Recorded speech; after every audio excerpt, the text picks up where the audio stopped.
Even to this day, more than 10 years after the books have ended, there are still quite a lot of fans that wished Harry Potter and Hermione Granger had ended up together. They seemed a good match according to many readers, and even JK Rowling herself said that she may have made a mistake by pairing Hermione with Ron and not Harry instead.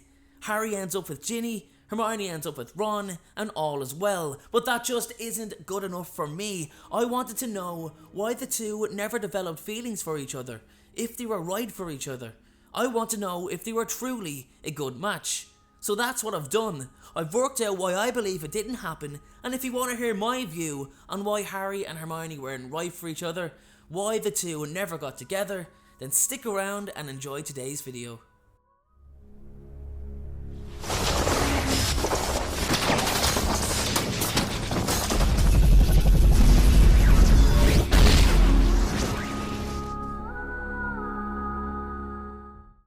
Okay everyone, so here's the thing with the Harry, Ron and Hermione triangle of friendship.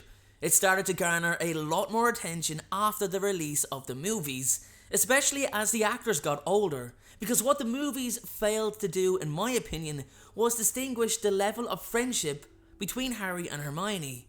Even I was thinking, will they, won't they, in that scene in the Deathly Hallows where they both share that really intimate dance, and for a split second you think, hold on, they're gonna kiss each other. Whereas in the book, you know from quite early on that Hermione is into Ron, in addition to the fact that Harry was quite shallow. He liked pretty girls. Cho Chang was beautiful, and Ginny Weasley was absolutely stunning and popular. Hermione Granger does not look like Emma Watson. In fact, JK Rowling was actually worried that Emma was too pretty for the part. Book Hermione has frizzy, fuzzy hair and two large front teeth. She didn't appear as the most attractive of girls early on. And yeah, okay, Harry was the hero and he saves the day in almost every book, but that doesn't mean he's not allowed to have preferences on what attracts him and what doesn't, regardless of if Hermione is one of the major females in the story or not. Anyway, I just wanted to address the fact that the movies did not have an effect on how fans seen the characters, as whether we like it or not, a lot of people simply didn't read the book. And from watching the movies alone, even I myself wanted Harry to end up with Hermione at one point. It's just another display of how the books differ from the movies. Anyway, let's move forward. So let's look at the storyline creation. So back in the 80s and the 90s, the world had been familiar with the hero always getting the girl, always getting the pretty girl. We'd seen it time and time again. It was just the norm. And that's the line JK took when pairing Harry with the beautiful Ginny Weasley, who was immensely popular and attracted a lot of attention. Harry beats the bad guy and marries the beauty. That wasn't Hermione. She didn't fit into the molds to be Harry's almost reward of such for his efforts. And when I say reward, I mean his happy ending. Whereas nowadays, 20 years later, after the world has gotten tired of the stereotypical hero, Harry would have most likely ended up with the girl who went on the journey with him, who experienced, understood and related with him all the trauma he'd been through, the person that he could turn to and know he could rely on in times of difficult circumstances. That is in fact Hermione Granger. And I still find it incredible that despite the creativity of so many talented writers like JK, they still follow the formula of modern society's dictation. So guys, that is my take on how I see society's effect on the two, but let's look at the characters, and we'll also add in Ron as well, because, well, just because he is the person Hermione wants to be with. Okay, anyway, so there's romance in the real world. All the lovey, sappy stuff that people feel for each other, and if you're into that, that's absolutely fine. Then there is storyline romance, which, although may be considered real too, it's actually based around the plot or enhances the plot in some way or another. That's the entire point. And Hermione being with Ron is very important to the storyline and also the survival of the trio's friendship. So let me continue and I'll explain. If Harry and Hermione got together, it would shift the balance of the triangle. They'd be spending more time together, which could leave Ron feeling rather uncomfortable and irrelevant, because with Harry and Hermione talking, even during their alone time, discussions of their plans to thwart their enemies would surely come up. Now, not to say they wouldn't inform Ron, but where it's the case with Hermione and Ron, Harry would still be involved because he's central to the story, and it was most certainly what happened. Anything that came up between Ron and Hermione was immediately told to Harry.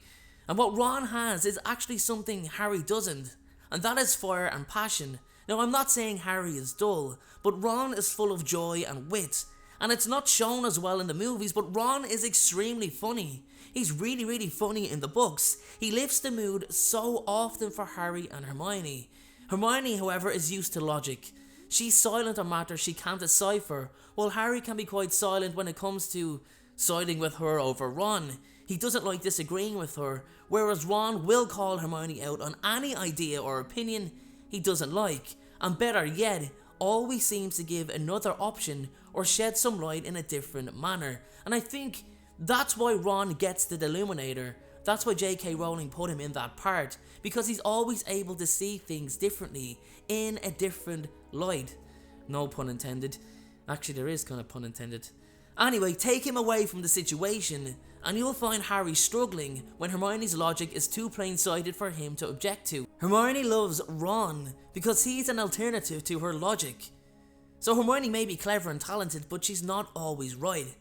While Harry was the chosen one, at certain points throughout the books he did embrace his celebrity fame, which was something Hermione really didn't like, and often called him up on it, while Ron showed Hermione so many different sides to his personality.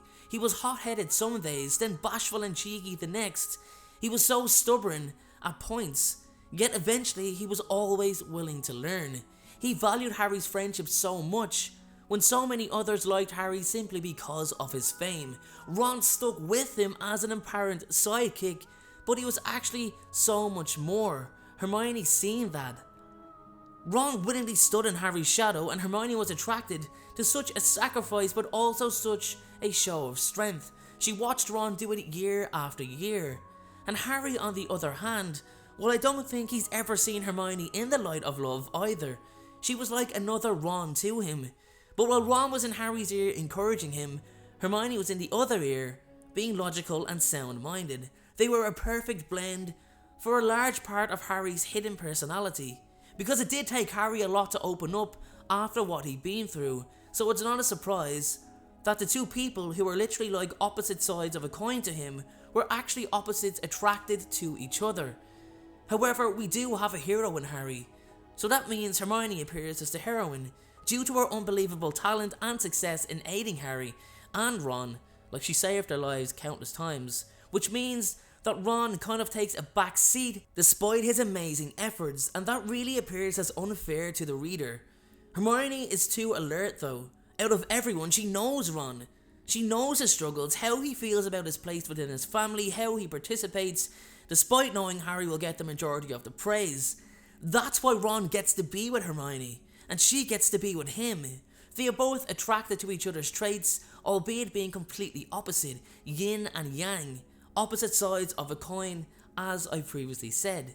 Now, it's not all doom and gloom for Harry and Hermione. It's not to say that they wouldn't be a complete mismatch, because they also share a lot of similarities. Hermione understands Ron greatly, but she is also able to understand Harry's pain, what he's been through. It's what makes her such a beautiful and compassionate character.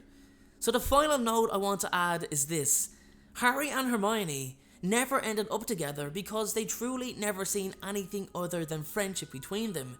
Harry had eyes for other women. However, it took Ron and Hermione seeing one another with other people to truly realise just how much they had always known, that the feelings had always been there.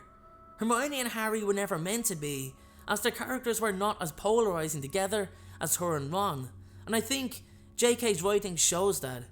Sure, how else could I create this video otherwise? And with that being said, guys, I want you to let me know in the comment section below, do you agree that Harry and Hermione weren't right for each other? Or did you want Harry and Hermione to be together? And if you did, let me know in the comment section and tell me why. Tell me why. Thanks again, guys. Have a good day. Thank you so much for watching. I truly appreciate your support.